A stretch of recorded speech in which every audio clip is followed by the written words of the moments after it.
शास्त्राज्ञा करते हैं कि एक समय भोजन और एक समय फलाहार करके कथा सुननी चाहिए।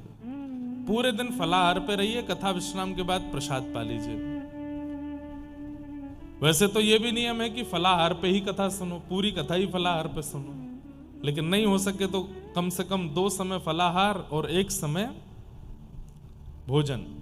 पर आजकल वाला फलाहार नहीं, कुट्टू की पकौड़ी, कचौड़ी, जलेबी और वो खीर, रायता, ये सब बनाकर फलाहार मतलब फल ही खाना है।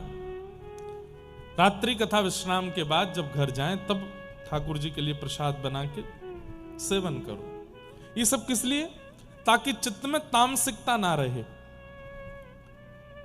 भाई कोई आर्मी की ट्रेनिंग में जाता है, कोई पुलिस की ट्रेनिंग में जाता है, तो उसको वहां के अनुसार ही भोजन करना पड़ता है। इतना खाना है, ज्यादा नहीं खाना, दौड़ नहीं पाओगे, ये प्रैक्टिस नहीं कर पाओगे, इसमें नहीं चले। ऐसे ही कथा का भी एक नियम है। यहां सब कुछ खाते हुए यदि आप कथा सुनेंगे तो तामसिकता चित्त में रहेगी, और व्यास जी ने जो बात बताई वो सुनाई तो देगी पर स्थिर नहीं होगी।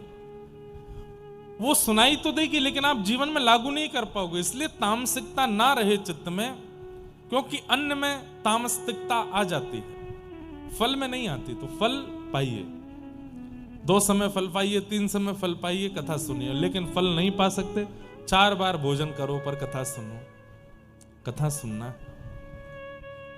भोजन पर कैसे ताली बजे, अच्छा है 4 बार करेंगे। कहने का अभिप्राय कैसे भी सुनो, सुनो पर सुनना है। तो ये नियम है। कितने 4-5 नियम हो गए। 6वां नियम यह है, 7 दिनों में आपको न प्रिय लगने वाली कोई भी घटना हो जाए फिर भी गुस्सा मत कीजिएगा, किसी पर क्रोध नहीं करना।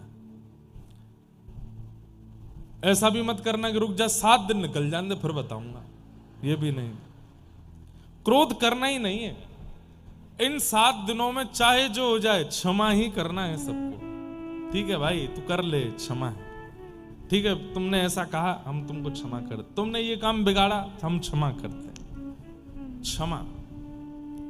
एक बात बताएं बंधुओं, भक्ति जीवन में आएगी तो उसके कुछ लक्षण हैं। उन लक्षणों में सबसे पहला लक्षण है क्षमा। गैर भक्त जो होता है ना, वो क्षमा करना जानता ही नहीं है। वो सबको दंड देना ही जानता है, सबको बुरा बोलना ही जानता है। पर भक्त का स्वरूप कैसा होता है? वो क्षमा करता है।